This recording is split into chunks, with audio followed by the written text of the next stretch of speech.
యాజమాన్యం బస్టాండ్కు సంబంధించి ప్రహరీ గోడ నిర్మించుకుంటున్నారు.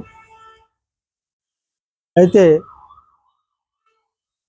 బస్టాండ్కు వెనుక భాగం ప్రీమియర్ బార్ దిక్కు నుంచి హౌసింగ్ బోర్డుకు వెళ్ళే దారిలో అనేకమైనటువంటి ఎడ్యుకేషన్ ఇన్స్టిట్యూషన్స్, ఆసుపత్రులు ఉన్నాయి కాబట్టి జనసంచారం చాలా ఎక్కువగా ఉంది. ప్రతిరోజు 3000 మంది విద్యార్థులు బస్టాండ్ నుంచి కాలేజీలకు ఆ తొవ్వ నుండనే పోతూ ఉన్నారు. అలాగే హాస్పిటళ్లకు పరామర్శించడానికి వచ్చేటువంటి వాళ్ళు కూడా అదే తొవ్వ వెంబడి వెళ్తూ ఉంటారు. కాబట్టి ప్రజల యొక్క సౌకర్యార్థము మాకు ఒక కంప్లైంట్ వచ్చింది. ఈ ప్రహరీ గోడ నిర్మించడం వల్ల ఆ ప్రదేశానికి వెళ్ళడానికి, ఆ దారి గుండా ఆ ప్రదేశానికి, ఆ ఇన్స్టిట్యూషన్స్ కానీ, హాస్పిటళ్లకు, హౌసింగ్ బోర్డుకు, తర్వాత అక్కడికి వెళ్ళేటువంటి పాదచారులకు అసౌకర్యం కలుగుతుంది.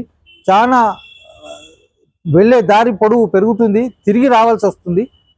మహాలక్ష్మి కాలనీ నుంచి ఇట్లా తిరిగి రావాల్సిన అవసరం ఏర్పడుతుంది అని చెప్పేసి చాలామంది మా దృష్టికి తీసుకురావడం జరిగింది.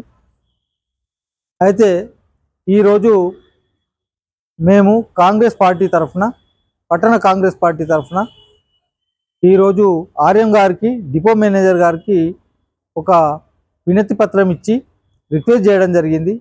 మీరు మీ స్థల పరిరక్షణకు ప్రహరీ గోడ కట్టుకోవచ్చు, దాంట్లో అభ్యంతరం లేదు. కాకపోతే ఆ ప్రహరీ గోడకు 2 గేట్లను, చిన్న గేట్లు ఉంచాలని చెప్పేసి మేము ఆర్ఎం గారిని, డిపో మేనేజర్ గారిని కోరడం జరిగింది.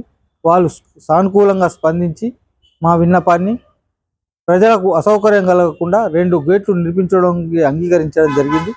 వారికి ఈ సందర్భంగా మేము ధన్యవాదాలు చెప్తా ఉన్నాం.